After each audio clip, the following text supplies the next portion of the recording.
今日好，访问的是民进党提名嘅第一届桃园市长的长线演唱文灿，参选人您好。主持人、各位观众朋友，大家好，我是郑文灿。桃园渐渐都市化发展，然后也要变成第6都了。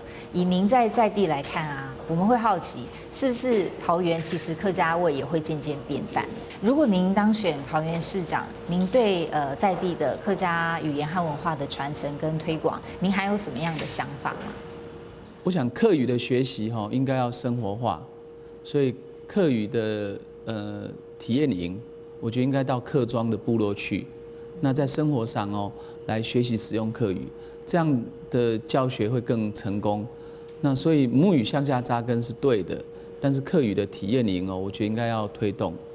那第二部分就是客家的文化那么其实有很多类型，传统的客家文化，那客家也有很多流行的，像是这个花布的创作，像是这个客语的流行音乐等等那我是觉得将来这部分的团体的支持培养也是一个重点。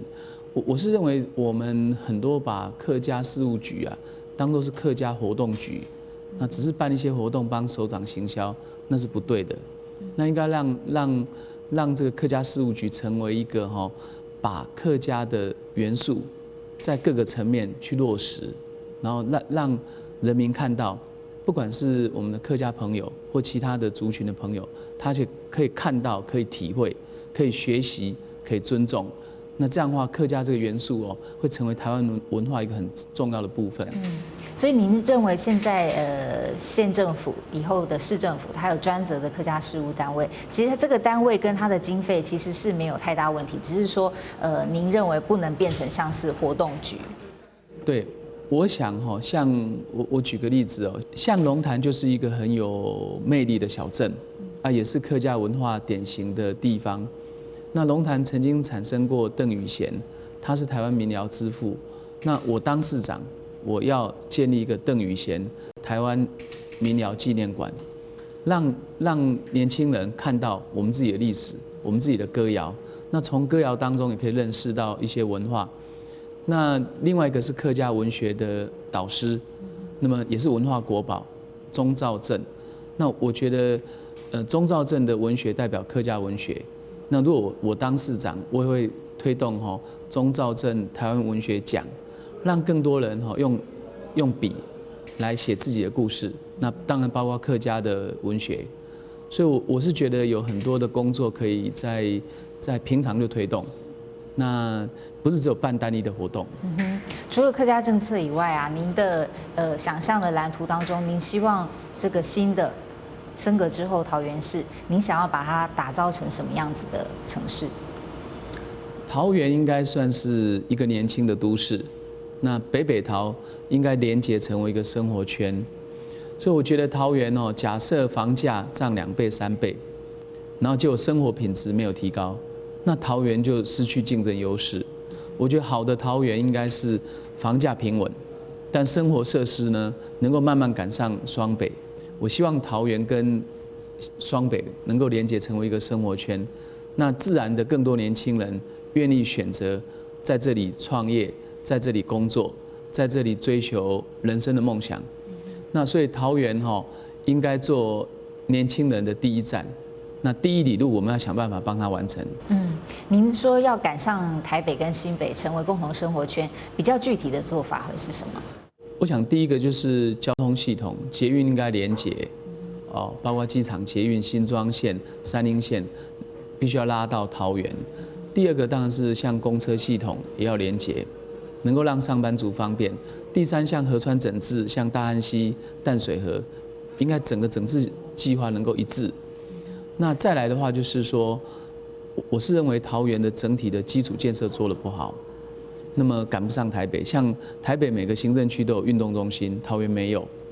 台北的污水下水道接管率很高，桃园非常低，是6都最后1名。那桃园呢，它大概也没有很多的那种公司设立在桃园，大部分都设立在台北。所以我觉得桃园要转型基础设施一定要做好。那基础设施没做好的话，那么要把这个生活品质提高并不容易。那比方说像桃园现在进行很多土地重划开发，包括航空城，我认为很多公有土地哦，重划取得之后啊，不应该只是卖给财团来盖豪宅，应该要考虑来做公共建设，包括社会住宅，包括公民会馆，包括运动中心，因为豪宅只是卖一次嘛。那如果你做这些公共设施可以能够永久使用，那这价值更高。那我觉得目前的县府团队哦，他没有把这个产业引进当作重点，他事实上是把住宅开发当重点。坦白讲哦，这个顺序是错误的，这顺序会带来将来航空城哦发展的困难。如果您当选市长啊，这个航空城计划，因为它已经在进行中了，那如果您当选的话，您会把它做什么样子的？可能再往源头去从头吗？这是有可能的吗？航空城计划不是由桃园单方面决定，它也是中央核定的计划。那要逆转并不容易。那我想一般的看法是说，要航空城，但是不要炒地皮，要建设不要贪污。我觉得这条线哦是我们要谨守的一条线。那至于说这个计划该如何能够让它具有可行性、合理性跟必要性，那我觉得将来应该是要就航空城计划来做一些审议的程序，能够让这个计划更周延。那我是认为说，将来这个航空城势必要做一些调整。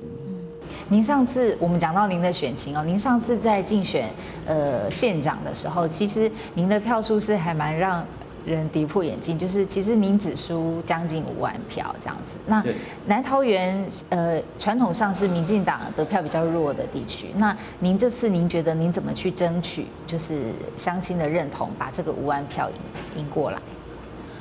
我相信桃园不分南北哦，乡亲会有一种期待，就是说能够透过轮替改革带来进步。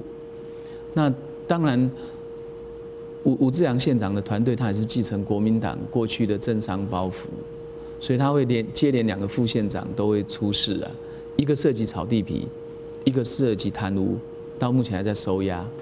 那我认为人民会想改变。那这是不分南北的，但是我想要让更多的选民认识我，除了宣传之外，我会做很多那种面对面的活动。事实上，我跑的村里级的活动蛮多的，让大家看到，让大家了解我们的认真跟诚意。那当一个人分身乏术啊，总是时间有限，那我尽我最大的力量去接触到最多选民。那我是认为说这一场的选举是对台湾很重要的考验。选民在投这一票的时候，他会考虑到说他要不要改变。好，非常谢谢您接受我们的访问，谢谢。感非常感謝，請朋友繼續看。